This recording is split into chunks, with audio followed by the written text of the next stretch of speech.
Hello guys, so welcome back to my YouTube channel, and now we will study the question, continue with the question which we left in the last video.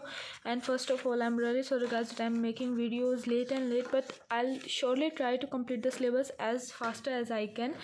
So last video हमने पढ़ा था कि हमें टिप्पणियाँ करनी थी। हमने विद्यापति, खुसरो, बीसलदेव रासो और परमार रासो पर यानी आलाकंठ जिसे भी हम बोलते हैं उस पर हमने टिप्पणियाँ कर दी थी, उसके बारे में हमने पढ़ लिया था। इस वीडियो में हम पढ़ेंगे रासो का अर्थ, संध्या भाषा और डिंगल भाषा के बारे में। ठीक है, सो सबसे पहले स्टार्ट करते हैं हम रासो के अर्थ से। रासो का क्या अर्थ है? रासो बेसिकली होता क्या है? रासो होता है वीर काव्य। रासो क्या होता है? वीर काव्य। ऑलराइट, ठीक है। तो रासो का बेसिकली अर्थ क्या है? ठीक है, रासो क्या होता है? रासो होता है वीर काव्य, जो उस समय के राजाओं के बारे में लिखा गया था, उनकी वीरता का बखान करते हुए जिसे लिखा गया था। रासो शब्द की व्युत्पत्ति विवादास्पद है, यानी जो रासो शब्द की उत्पत्ति है, व्युत्पत्ति होता है उसकी उत्पत्ति, उसका उत्पन्न कहाँ से हुआ है वो विवादास्पद है, यानी इस बात पर बहुत सारे विवाद हैं। ये बात बिल्कुल विवादों से घिरी हुई है। इस शब्द की व्युत्पत्ति समय समय पर संस्कृत के रहस्य, रसायन, राजादेश, राजसूय, रास और रासक शब्दों से मानी गई है।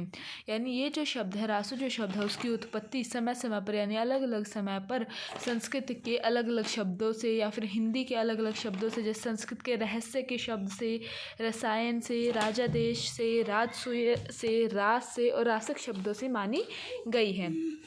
हिंदी शब्द सागर में रहस्य से रासों की उत्पत्ति जो है वो मानी गई है। ये व्युत्पत्ति शब्द बार बार आ रहा है, इसकी जगह पे आप लोग उत्पत्ति भी लिख सकते हैं। लेकिन पर्याप्त खोजों के आधार पर यह सिद्ध हो चुका है कि रहस्य का प्राकृतिक रूप रहस्य तो मिलता है पर रासो नहीं मिलता है।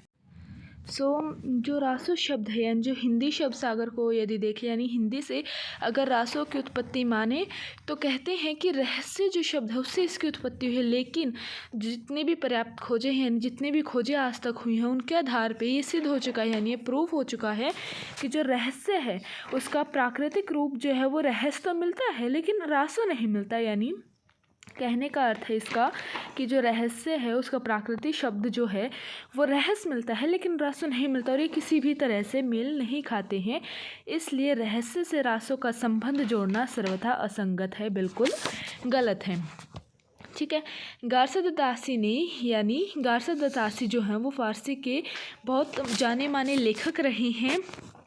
उनके अनुसार जो रासो का संबंध है वो राजसूय यज्ञ से माना गया है। यानी अगर गारसा दत्तासी के मत से देखा जाए तो राजपूतों में जो राजसूय यज्ञ होता था उससे उन्होंने रासो की उत्पत्ति मानी, उससे उसका संबंध माना है। उनके मत के अनुसार जितने भी चारण कवि थे उनके काव्यों में राजसूय यज्ञ का वर्णन है, इसलिए इन काव्यों का नाम जो है वो रासो पड़ गया होगा। लेकिन ये मत जो है वो भी संगत प्रतीत नहीं होता। क्यों? क्योंकि बीसलदेव रासो और संदेश रासक में जो है राजसूय यज्ञ का उल्लेख ही नहीं है, तो फिर उन्हें हम रासो कैसे कह सकते हैं? ठीक है, तो अब अगर देखें नरोत्तम स्वामी का मत देखते हैं तो उनके अनुसार जो उन्होंने इस शब्द की उत्पत्ति जो है वो रसिक से मानी है। ठीक है, कि इसकी जो उत्पत्ति है, रासो शब्द की उत्पत्ति रसिक से हुई है। लेकिन अगर हम प्राचीन राजस्थानी भाषा में इसे देखते हैं तो रसिक या रासो जो है इनका जो अर्थ है वो बहुत अलग है। ठीक है, ये जो शब्द हैं, यानी ये जो रसिक शब्द से जिन्होंने नरोत्तम स्वामी ने यानी जो रासो शब्द उसकी उत्पत्ति मानी वो रसिक से माने, लेकिन प्राचीन राजस्थानी भाषा में ये जो शब्द है वो रसिक या फिर रासो से मिलता है, जिसका अर्थ होता है मिट्टी का ढेला। ठीक है, लेकिन रासो हमें नहीं मिलता, परंतु यह मत भी रासो है परंतु ये मत भी युक्ति संगत नहीं है। चारण काव्यों में तो इसकी आंशिक सत्यता सिद्ध हो सकती है, लेकिन अपभ्रंश काव्यों में यह नाम कैसे उचित हो सकता है? इसलिए श्री नरोत्तम स्वामी का मत भी उचित प्रतीत नहीं होता। अब दोबारा से देख लीजिए इन दोनों पॉइंट्स को। जो गारदो दत्तासी हैं, ठीक है, गारसा दत्तासी, उनके अनुसार जो रासो का संबंध है वो राजसूय यज्ञ से माना गया है, क्योंकि उनके अनुसार जितने भी चारण काव्य हमें मिले हैं उनमें राजसूय यज्ञ का वर्णन है। लेकिन ये कहना बिल्कुल भी युक्ति संगत नहीं है, क्योंकि इन एक मिनट यहाँ तक हो गया कि सभी चारण काव्यों में जो रासो यज्ञ का वर्णन मिलता है और इसलिए इन काव्यों का जो नाम है वो रासो पड़ा होगा। लेकिन ये मत भी युक्ति संगत नहीं है, क्योंकि बिसल देव रासो और संदेश रासक में जो है वो रासो यज्ञ को उल्लेख ही नहीं मिलता है, तो ये मत भी बिल्कुल भी युक्ति संगत नहीं है, इसे नकार देना ही उचित है। नरोत्तम स्वामी के अनुसार जो रासो शब्द की उत्पत्ति है वो उन्होंने रसिक से मानी है, लेकिन अगर प्राचीन राजस्थानी में इन शब्दों को देखा जाए तो वो कुछ रसिक रासो और रासों की तरह मिलते हैं, लेकिन ये मत भी युक्ति संगत नहीं है। क्यों? क्योंकि ये जो मत हैं, ये जो शब्द हैं वो अपभ्रंश काव्यों से लिए गए हैं, जबकि चारण काव्यों में इसकी आंशिक सत्यता सिद्ध हो सकती है। यानी ये जो शब्द हैं इनकी आंशिक सत्यता चारण काव्यों में सिद्ध हो सकती है, लेकिन अपभ्रंश काव्यों के लिए यह नामुचित नहीं हो सकती। इसलिए नरोत्तम स्वामी के जो मत है उसे भी नकार देना जो है उचित प्रतीत होता है, यह मत भी उचित नहीं है। आचार्य चंद्र बलि पांडे के अनुसार देखिए तो उन्होंने रासों की जो उत्पत्ति है वो रासक यानी संस्कृत से मानी है, जिसका अभिप्राय रूपक के एक भेद से है।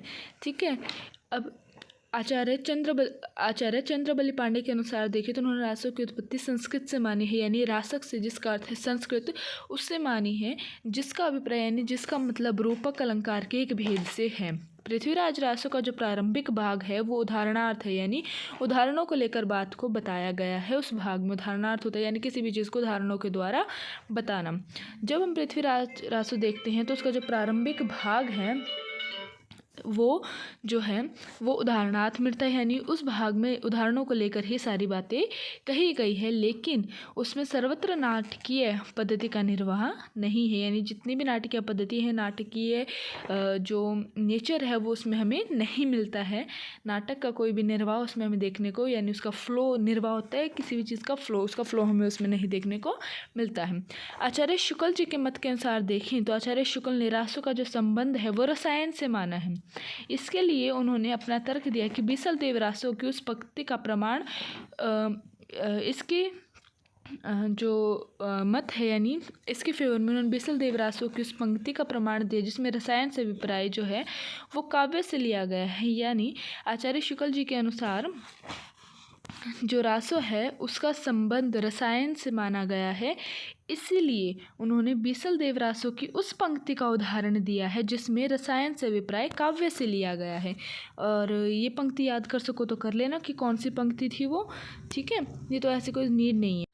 ये पंक्ति है नाहलय रसायन आरंभाई शारदा तुठी ब्रह्मा कुमारी। ठीक है, ये पंक्ति याद कर लो तो बहुत अच्छा है कि कौन सी पंक्ति है, उदाहरण दिया है तो तुम्हें हो सकता है कि 1 नंबर आधा नंबर एक्स्ट्रा मिल जाए। ठीक है, ना याद कर सको तो कोई बात नहीं है ऐसी नंबर कटने वाली, पर इससे तुम्हारा और अच्छा इंप्रेशन पड़ेगा। ठीक है, कुछ विद्वानों ने रसिया से रासों का अर्थ लिया है जिसका अभिप्राय भद्दा श्रृंगार है। ठीक है, यानी कुछ विद्वानों का मत देखें तो इसमें स्पेसिफिक नेम नहीं दिया है उनका, यानी कुछ विद्वानों के अनुसार देखें तो रासों शब्द की जो उत्पत्ति उन्होंने रसिया से ली है, और रसिया का अर्थ क्या है? भद्दा श्रृंगार।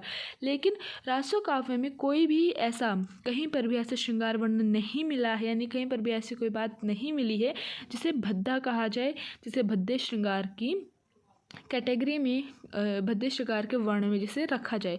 कुछ आलोचकों ने रास अर्थात मंडलाकार नृत्य को रासो काव्य का आधार माना है।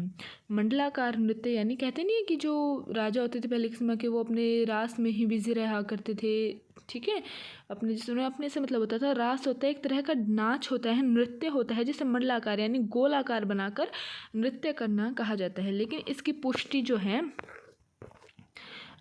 पुष्टि के लिए कोई वैज्ञानिक आधार नहीं है। यानी जो कह रहे हैं कि रास से जो है वो रासों की उत्पत्ति हुई है, तो मंडलाकार आकार लेकर मंडलाकार नृत्य को रासो काव्य का आधार माना गया। इसकी पुष्टि के लिए कोई वैज्ञानिक आधार हमें नहीं मिला है। ठीक है, आचार्य हजारे प्रसाद द्विवेदी ने रासक को छंद विशेष तथा काव्य भेद माना है। रासो काव्य में मूल रूप से रास छंद प्रधान रहे होंगे, यानी जो रासक है हजारे प्रसाद द्विवेदी का मत यदि हम देखते हैं तो उसमें रासक को, यानी जो रासक जो शब्द है रासक को छंद विशेष तथा काव्य भेद माना है, जो रासक शब्द है उसको छंद विशेष तथा काव्य भेद माना है। और रासो काव्यों के मूल रूप में यानी उनका जो मेन जो उनका मैसेज था, जो उनका थीम था, उसमें रास छंद प्रधान रहे होंगे। आगे चलकर रास काव्य का ऐसा रूप निश्चित हो गया जिसमें किसी भी गेय छंद का प्रयोग किया जा सकता है। गेय छंद होता है जिसे जिस छंद को जिस चीज़ को गाया जा सके। ठीक है, इस लाइन का कहने का अर्थ ये है कि जब रासो काव्य की जो रचना हुई थी उसमें रास छंद प्रधान रहे होंगे, लेकिन जैसे जैसे समय बीतता गया उन काव्यों में, उन रचनाओं में जो है वो सुधार होते गए, परिवर्तन होते गए, जिसकी वजह से उस काव्य का एक ऐसा रूप निश्चित हो गया जिसमें गेय छंद का प्रयोग किया जा सका। भाव की दृष्टि से यदि रासो काव्य को देखें तो रासो काव्य प्रेम प्रधान काव्य था। ठीक है, बाद में इस काव्य में कोमल भावों के अतिरिक्त अन्य विचारों को भी जो है वो प्रश्रय मिला, यानी आश्रय मिला, सहारा मिला। जब यानी जिस समय इसकी रचना हुई तो उस समय इसके भाव से देखें तो जो रासो काव्य है वो एक प्रेम प्रधान काव्य है। ठीक है, वो उस समय पे एक प्रेम प्रधान काव्य रहा होगा, लेकिन बाद में इस काव्य में कोमल भावों के अतिरिक्त यानी समय के अनुसार जितने भी परिवर्तन ही इसमें हुए हैं उसमें अन्य विचारों को भी आश्रय मिला। जिस प्रकार अंग्रेजी का सोनेट आरंभ में प्रेम भावों का काव्य था। सोनेट पता है ना, हम सबको हमने पढ़े भी हैं। पोएम ऑफ 14 लाइन्स, ये फ्री वंस होते हैं, इसमें किसी भी तरह का कोई भी जैसे कॉमा वगैरह नहीं आती, ये सिर्फ फ्री लाइन्स होते हैं, यानी बिल्कुल फ्रीली से लिखा जाता है। इसके बीच में कोई भी जो है कंजक्शन वगैरह यूज़ नहीं किया जाता है। ठीक है, तो जिस प्रकार अंग्रेजी का सोनेट जो अपने आरंभिक समय में जब ये शुरू हुआ था लिखना तो केवल प्रेम भावों का काव्य था, लेकिन बाद में अन्य भावों की अभिव्यक्ति यानी अन्य भावों को दिखाने के लिए भी जो है अन्य भावों को बताने के लिए भी इसका प्रयोग किया जाने लगा। यही दशा अपभ्रंश और हिंदी के रासो काव्यों की भी समझनी चाहिए। सो जिस तरह अंग्रेज़ी के सोनेट में अलग प्रकार के जो हैं प्रेम भाव से के अलावा अन्य भाव, अन्य विचार उसमें जो हैं वो बताए जाने लगे, उसमें गाए जाने लगे, उसी तरह हिंदी के रासो काव्यों में भी जो है वो अन्य भाव आ गए होंगे।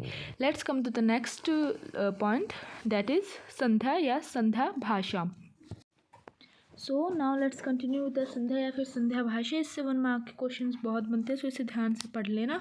ठीक है, सिद्धों की भाषा को संध्या या संध्या भाषा कहा गया है, जिसके जो मत हैं जिससे कुछ इस प्रकार का आशय, जिससे कुछ इस प्रकार के मत लिए गए हैं। ठीक है, ये मत थोड़े से बेकार हैं, तुम्हें थोड़े समझने में अटपटे ज़रूर लगेंगे, लेकिन इतने भी अटपटे नहीं हैं, सो इसलिए हो जाएंगे। यानी संध्या भाषा या फिर संध्या जो भाषा है उसे सिद्धों की भाषा कहा गया है, जिसके आशय कुछ इस प्रकार लिए गए हैं, जिसके मत कुछ इस प्रकार लिए गए हैं। जिस प्रकार अंधकार और प्रकाश के बीच संध्या की भांति जिसकी रचना स्पष्टता और अस्पष्टता के बीच हो, जिसे स्पष्ट करने के लिए ज्ञान प्रकाश की आवश्यकता है। कहने का अर्थ ये है कि जिस प्रकार जो रात और दिन, जब दिन ढलता है, रात की शुरुआत होती है, तो जिस समय शाम होती है यानी जो शाम का समय होता है उसमें 2 जो समय है वो मिलते हैं, यानी रात की शुरुआत होती है और दिन का ढलना होता है। उसी समय उस शाम को दर्शाने के लिए जो है यानी अंधकार और रोशनी के प्रकाश के बीच का जो समय होता है उसको स्पष्ट करने के लिए ज्ञान प्रकाश की आवश्यकता होती है। यानी एक नामकरण की जैसे एक समय होता है उसे कुछ मतलब उसको यूज़ करने की आवश्यकता होती है, तो उसे हम शाम कह देते हैं। ठीक है, सो इसी तरीके से अंधकार यहाँ पर है अस्पष्टता और प्रकाश है यहाँ पर आपकी स्पष्टता।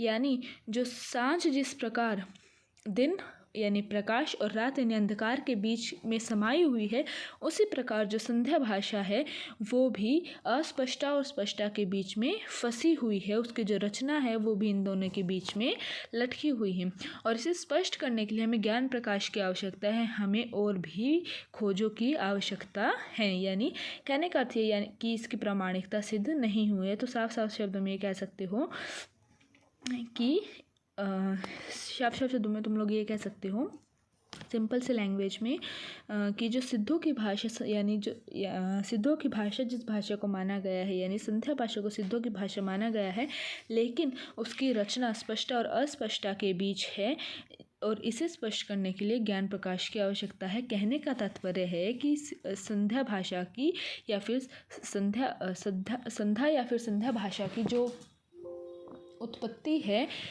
उसकी वो प्रमाणिक नहीं है। जो भाषा, सेकंड पॉइंट आता है इसका कि जो भाषा संधि स्थल की हो, बिहार और बंगाल की सीमा पर लिखी जाने के कारण सिद्धों की भाषा का नाम संध्या भाषा पड़ा है। ये 3 मध्य हैं कि ये भाषा संधि काल की है और इसे बिहार और बंगाल की सीमा पर लिखा गया है, जिसके कारण इस भाषा को सिद्धों की भाषा कहा गया है और इसका नाम संध्या भाषा पड़ा है। जिसमें किसी प्रकार का रहस्य, यानी इस भाषा को यहाँ तक कह दिया कि इस भाषा में किसी प्रकार का रहस्य छुपा हुआ है। लेकिन ये जो तीनों मत हैं ये बिल्कुल ही गलत हैं। ये गलत क्यों हैं? क्योंकि सबसे पहला मत देखो कि जन भाषा में स्पष्ट और अस्पष्टता की बात ही भ्रमपूर्ण है, यानी जो जन भाषा की भाषा है, जो संध्या भाषा है, उसको जन भाषा कहा गया और उसकी जन भाषा की स्पष्ट और अस्पष्टता की बात ही, यानी अगर जन भाषा कोई भी चीज़, यानी अगर इस भाषा को जन भाषा माना गया है तो उसकी स्पष्ट और अस्पष्टता भ्रमपूर्ण है, यानी बिल्कुल गलत है। अगर ये एक जन भाषा है तो इसमें जो देशज शब्द हैं, ठीक है, यानी 2 देशज शब्द हैं, उनका आ जाना बिल्कुल सामान्य है और साहित्यिक दृष्टि से इसकी अस्पष्टता का आ जाना भी स्वाभाविक है। ठीक है, इस आधार पर यदि किसी भाषा को संध्या भाषा कहा जाए तो उर्दू, जो हिंदी में अरबी और फारसी के मिश्रण से बनी है, उसे भी संध्या भाषा कहा जाना चाहिए। इस पॉइंट को दोबारा समझो कि जो संध्या भाषा है वो जन भाषा अगर मानी गई है तो उसमें स्पष्ट और अस्पष्टता की बात कहना ही बिल्कुल गलत है, क्योंकि कोई भाषा अगर जन भाषा है तो उसकी स्पष्ट और अस्पष्टता क्या प्रूव करनी? जब तुम लोगों ने उसको नाम ही कह दिया कि जन भाषा होगी उसमें की, तो तुम लोग उसकी प्रमाणिकता और अप्रामाणिकता पे अब क्यों लड़ रहे हो बिना फालतू में, है ना। और अगर ये जन भाषा है, जन भाषा होने के कारण इसमें 2 देशी शब्द हैं, जो देशज शब्द हैं, जो लोग अपनी आम बोली में कुछ शब्दों को बिगाड़ कर यूज़ करा करते थे। जैसे हरियाणवी में किसी भी चीज़ को कुछ और कहा जाता है और हिंदी में उस चीज़ को उसका थोड़ा सा अलग नाम होता है, ठीक है। तो ये आ जाना, बिल्कुल देशी शब्दों का आ जाना बिल्कुल स्वाभाविक है और साहित्यिक दृष्टि से इसमें अस्पष्ट आ जाना कि भाई इसे क्लियर ना कर पाना, ये भी बात स्वाभाविक है, बिल्कुल अपने आप पर है। और अगर इसी आधार पर कि भाई किसी भी भाषा को किसी भाषा में किसी देशी शब्दों के आ जाने के कारण उसको संध्या भाषा का नाम दिया गया है, तो उर्दू को भी संध्या भाषा कहा जाना चाहिए, क्योंकि ये हिंदी में अरबी और फारसी के मिश्रण से बनी है। यानी हिंदी भाषा में जब अरबी के शब्द और फारसी के शब्द आकर मिल गए तो उन शब्दों से उर्दू भाषा बनी है और फिर इसे भी संध्या भाषा कहा जाना चाहिए। लेकिन तुम इसे संध्या भाषा क्यों नहीं कह रहे हो? ठीक है, संधि स्थल की भाषा कहना तो बिल्कुल ही अनुचित है कि भाई ये जो भाषा वो संधि स्थल की भाषा है, यानी बिहार और बंगाल की सीमा पर लिखी जाने के कारण ये भाषा संधि स्थल की, ये भाषा संध्या भाषा है। ये तो कहना बिल्कुल ही गलत है, क्योंकि जिस समय पे ये भाषा लिखी गई थी, जिस समय पे इस भाषा में काव्य रचे गए थे, उस समय तो बंगाल और बिहार की कोई सीमा ही नहीं थी। उस समय तो ये सारी चीज़ें एक थी। बंगाल और बिहार की सीमा तो आधुनिक काल में निर्धारित करी गई है ना, जब बंगाल को बिहार से अलग करा गया था, यानी या फिर ये कह लो कि जब बिहार को बंगाल से अलग करा गया था। तुम लोगों ने हिस्ट्री में पढ़ा है ना, पार्टीशन ऑफ बंगाल, वही चीज़ें, ठीक है। सिद्धों के समय में उसका अस्तित्व ही नहीं था। रहस्यात्मकता के कारण यदि सिद्धों की भाषा को संध्या भाषा का नाम दिया जाए, यानी 3rd पॉइंट में इन्होंने क्या कहा कि संध्या भाषा में किसी तरह के रहस्य छुपे हुए हैं, तो यदि हम रहस्यों के कारण, रहस्यों को माइंड में रखते हुए, रहस्यों को ध्यान में रखते हुए सिद्धों की भाषा को संध्या भाषा कहा जाए, तो ये कहना होगा कि हिंदी साहित्य का अधिकांश भाग, यानी जो हिंदी साहित्य है उसका जो अधिकतर भाग है वो संध्या भाषा के अंतर्गत आता है, क्योंकि हिंदी साहित्य के अंदर बहुत सारे रहस्य, गुढ़ात तथा व्यंजना छिपी हुई हैं। व्यंजना होता है कि कोई बात कही कैसे गई है और उसका मतलब कुछ और है, ठीक है। मान लो जैसे हम, तुम्हारी मम्मी या गुस्से में होती है कि अच्छा रुक जा बेटा, तू घर आ जाए तब तेरे को बताऊंगी, ठीक है। तो घर आ जाए तब तेरे को बताऊंगी का एक मतलब क्या है कि तू घर आ जाए फिर तेरे को कोई बात बताऊंगी, एक तो ये मतलब निकल रहा है, ठीक है। दूसरा मतलब क्या निकल रहा है कि तू घर आ जाए फिर तेरे को अच्छे से देखती हूँ, फिर तेरी खबर लेती हूँ, ठीक है। तो बात क्या कही गई कि उन्होंने सिंपल सी बात कही कि तू घर आ जाए तेरे को तब बताऊँगी, ठीक है। तो ठीक है, तो बात कही तो कुछ और, लेकिन उसका मतलब क्या निकला कि तू घर आ जाए तब तेरे को बात बताऊंगी, तेरे को बताऊंगी, लेकिन इस बात का अर्थ क्या निकला? यानी कही तो ये सिंपल सी बात गई और इसका अर्थ क्या निकला कि तू घर आ जाए तब तेरी खैर लेती हूँ, ठीक है ना। तो इस तरीके से जो अधिकांश भाग है वो व्यंजनात्मक भाव है। अब डॉक्टर राम कुमार वर्मा जी का मत देख लेते हैं। डॉक्टर राम कुमार वर्मा के अनुसार जो संध्या भाषा का अर्थ है, उस भाषा जो डॉक्टर राम कुमार वर्मा है वो संध्या भाषा का अर्थ उस भाषा से लेते हैं जो भाषा अपभ्रंश काल में अंतिम चरण में अपभ्रंश काल के अंतिम चरण में लिखी गई थी। यानी डॉक्टर राम कुमार वर्मा के मत के अनुसार देखा जाए तो उनके अनुसार अपभ्रंश काल के अंत में जितने भी चरण में चारणों द्वारा काव्य लिखी गई या किसी अन्य द्वारा काव्य लिखी गई हैं, तो वो उस समय में जो भाषा थी वो जो है वो भाषा जो है वो संध्या भाषा थी। दोबारा से समझ लो, डॉक्टर राम कुमार वर्मा जी संध्या भाषा का अर्थ उस भाषा से लेते हैं जो भाषा अपभ्रंश काल के अंतिम चरण में लिखी गई थी। यानी जब अपभ्रंश काल का अंत हो रहा था तो उसके अंतिम समय में जो भाषा लिखी गई थी, जिस भाषा में काव्य की या फिर किसी भी साहित्य की जो रचना हुई थी, उस भाषा को डॉक्टर राम कुमार वर्मा ने संध्या भाषा समझा है। उनका मत है कि संध्या का अर्थ किसी काल के अंत होने से लिया जाता है। ठीक है, उनके अनुसार कि जो संध्या है उसका जो अर्थ है किसी भी काल के अंत होने से, यानी कोई भी काल समाप्त हो रहा है तो उसके अंत से संध्या भाषा का अर्थ लिया जाता है। चूँकि अपभ्रंश काल अपनी समाप्ति पर था, अतः सिद्धों की भाषा संध्या भाषा कहलाई। अब उन्होंने कहा कि अपभ्रंश काल जो है वो अपनी समाप्ति पर था, यानी उसका अंत हो रहा था, तो उस समय में जो सिद्धों ने जो भाषा लिखी वो संध्या भाषा कहलाई। इन सब विवेचनों के, यानी इन सब जो हमारे कह देते हैं ना कि मत थे, तर्क थे, इनके परिणाम स्वरूप ये निकल के आता है कि जो सिद्धों के रहस्य भावों के अभिव्यक्ति का साधन तथा वर्ण भाषा की अंतिम स्थिति की सूचना देते हुए अस्पष्ट सी भाषा ही संध्या भाषा है। इस लास्ट लाइन का मतलब क्या है? इस लास्ट लाइन का मतलब है कि जो सिद्धों के रहस्यमय भावों की अभिव्यक्ति, यानी जो सिद्धों ने इस भाषा में रहस्यमय भाव उत्पन्न करे हैं कि उन्होंने किसी भी बात को साफ शब्दों में नहीं कहा, लेकिन उसे रहस्य से एक अलग तरीके से, यानी किसी भी बात का अर्थ, यानी एक हिंट दिया हमें। उन्होंने बात पूरी एक कही और उसमें सिर्फ एक हिंट डाल दिया कि वो हमें क्या बताना चाहते हैं। उसके अभिव्यक्ति तथा अपभ्रंश भाषा की जो अंतिम स्थिति थी, यानी जो अपभ्रंश भाषा अपने समाप्ति पर थी, उसकी सूचना देते हुए ये जो अस्पष्ट भाषा है, यानी जो भाषा स्पष्ट नहीं हुई है, उस भाषा को संध्या भाषा कहा गया है। Now come to the last टिप्पणी, जो कि हमारे आखिरी है। इसके बाद ये हमारा जो हिंदी साहित्य है वो अधिकतर समाप्त हो जाएगा। इसके बाद तुम्हें इसमें कुछ नहीं करना। जो 5 मार्क्स के क्वेश्चंस होंगे वो मैं तुम्हें बाद में बता दूंगी। ठीक है, फिलहाल ये तुम्हारे मेन क्वेश्चंस हैं, इन्हीं से 1 मार्क्स के क्वेश्चन वगैरह बन जाते हैं। सो डैट्स इट, फ़िलहाल यही करो। इसके बाद हम मध्यकालीन काव्य कुंज को शुरू करेंगे, क्योंकि वो बहुत ज़्यादा वास्ट उसका सिलेबस है, बहुत ही अलग है तुम लोगों के लिए। बिल्कुल साखियों में ब्रज भाषा, धुकड़ी भाषा, बिल्कुल बहुत सारी भाषाएं अलग अलग तुम्हें देखने को मिलेंगी उसमें। ठीक है, सो इसे आज ख़त्म हो जाएगी हमारे हिंदी साहित्य का विकास। सो हम नेक्स्ट वीडियो में अपना मध्यकालीन काव्य कुंज को स्टार्ट करेंगे। सो अब आ जाओ इस पर, डिंगल भाषा। ठीक है, हमने लास्ट टिप्पणी किस चीज़ पर देनी है? हमें लास्ट टिप्पणी यानी लास्ट मत जो है, लास्ट तर्क जो है, हमें डिंगल भाषा पर देनी है। हिंदी साहित्य के आदिकाल के चारण कवियों की भाषा को डिंगल भाषा माना गया है। यानी जो हिंदी साहित्य का जो आदिकाल था उसकी जितने भी चारण कवि थे उनकी भाषा को डिंगल भाषा माना गया है। राजस्थान की जो साहित्यिक भाषा थी उसे डिंगल कहा गया है। लेकिन इसके व्युत्पत्ति यानी फिर से इसकी उत्पत्ति के संबंध में विद्वानों में मतैक्य नहीं है, यानी एकता नहीं है, उनके विभिन्न मत हैं, उनके मत समान नहीं हैं। वस्तुतः डिंगल के संबंध में आज अनेक परिभाषाएं प्रचलित हैं। यानी डिंगल भाषा के संबंध में, यानी डिंगल की जब हम प्रामाणिकता सिद्ध करने के लिए जाते हैं तो बहुत सारी परिभाषाएं प्रचलित हैं। यानी बहुत सारी जो परिभाषाएं हैं, डेफिनेशंस है, वो हमारे सामने आकर खड़ी हो जाती हैं। कोई जो है इसे डकार बहुला भाषा को डिंगल भाषा मानने के पक्ष में है, तो कोई डिम जमा गल यानी डमरू के समान शब्द करते हुए गले से निकली भाषा को डिंगल भाषा मानता है।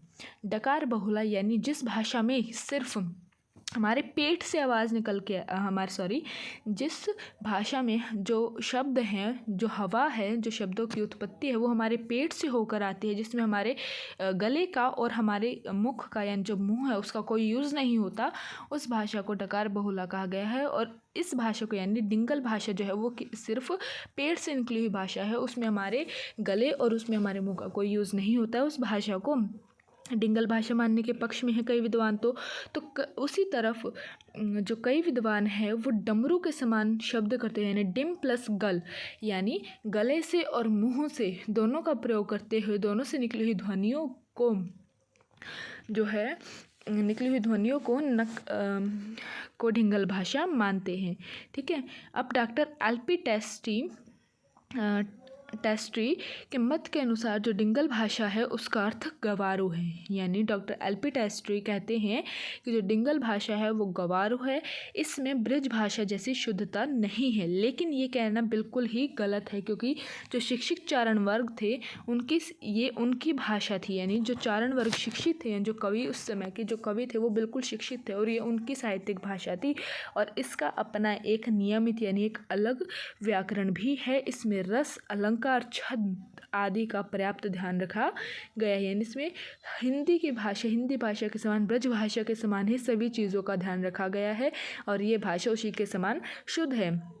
लेकिन फिर भी जो डॉक्टर एल.पी. टेस्टरी हैं वो इसे गवारू भाषा कहते हैं। डॉक्टर साहब ने, यानी डॉक्टर साहब यहाँ पर डॉक्टर एल.पी. टेस्टरी के लिए ही यूज़ करा गया है, प्रयुक्त हुआ है। डॉक्टर साहब ने पिंगल की समानता के आधार पर इसे डिंगल कहा, जबकि भाषा विकास की दृष्टि से यह पिंगल की अपेक्षा पहले आती है, यानी इन्होंने पिंगल की समानता के आधार पर, यानी डिंगल पिंगल एक समान से मिलती जुलती हैं तो इसलिए उन्होंने इसका नाम डिंगल कहा। लेकिन अगर हम भाषा विकास की दृष्टि से इसे देखें तो ये पिंगल की अपेक्षा पिंगल की जगह पहले आती है। अब हरप्रसाद शास्त्री के अनुसार देखा जाए तो डिंगल जो शब्द है, यानी जो डिंगल भाषा की उत्पत्ति है वो डंगल से बनी है, यानी जो डिंगल शब्द है वो डंगल शब्द से बना है और पिंगल के साम्य से इसे, यानी पिंगल के समान रखने के लिए इसे डिंगल बना दिया गया है।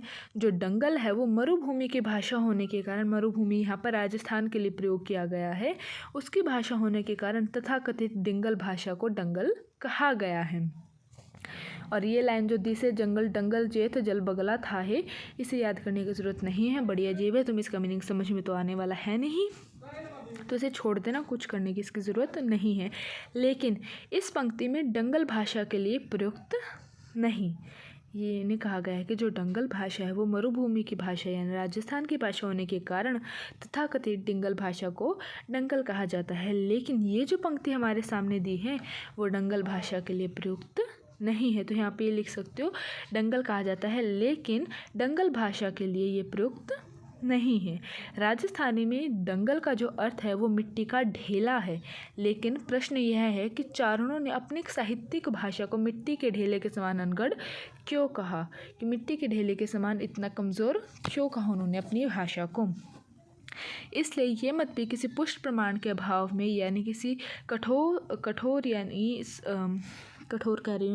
यानी किसी ठोस प्रमाण के अभाव में युक्ति संगत प्रतीत नहीं होता है।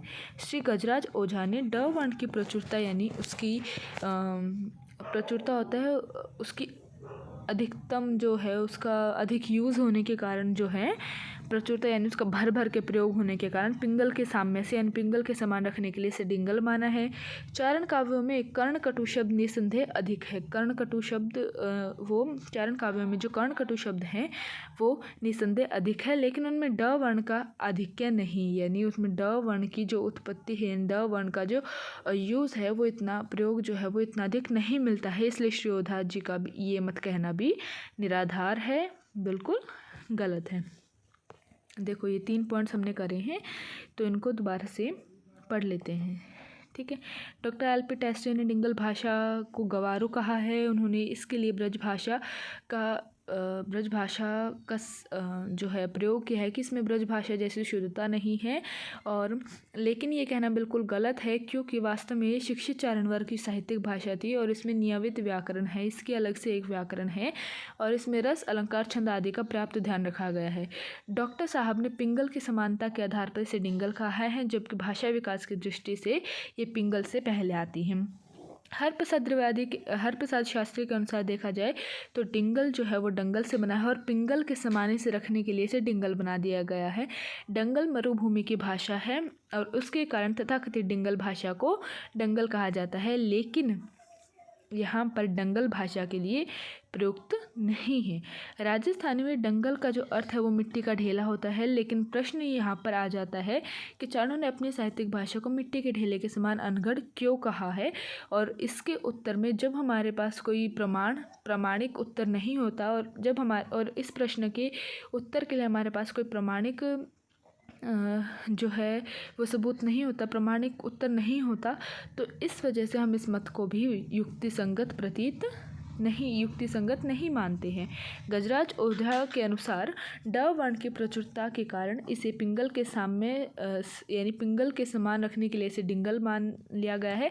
लेकिन यदि हम चारण काव्यों में देखें तो कर्ण कटु शब्द तो बहुत सारे मिलते हैं, लेकिन उनमें ड वर्ण जो है उसका आधिक्य नहीं मिलता है। इसलिए श्री ओझा जी का यह कहना भी निराधार है, यह कहना भी बिल्कुल गलत है। अब श्री पुरुषोत्तम स्वामी जी का मत देख लेते हैं। उनके अनुसार जो डिंगल की उत्पत्ति है वो डिम प्लस गल से हुई है। डिम का अर्थ डमरू और गल का अर्थ आवाज़ है, यानी जो भाषा डमरू के समान गले से निकल कर आती है और इसका उच्चारण जो है वो डमरू के समान शब्दों से हो, वो डिंगल भाषा कहलाई है। इसके अतिरिक्त जो डमरू की ध्वनि है उसे श्री पुरुषोत्तम स्वामी उत्साहवर्धक मानते हैं और उन्होंने डिंगल भाषा को डमरू की उत्साहवर्धक ध्वनि के कारण ही डमरू की ध्वनि को उत्साहवर्धक मानकर ही डिंगल भाषा को ओजस्विनी भाषा कहा है। लेकिन यदि वास्तविकता में देखा जाए तो डमरू की ध्वनि उत्साहवर्धक नहीं होती, बल्कि उसका प्रयोग जो है वो खेल तमाशे के लिए किया जाता है।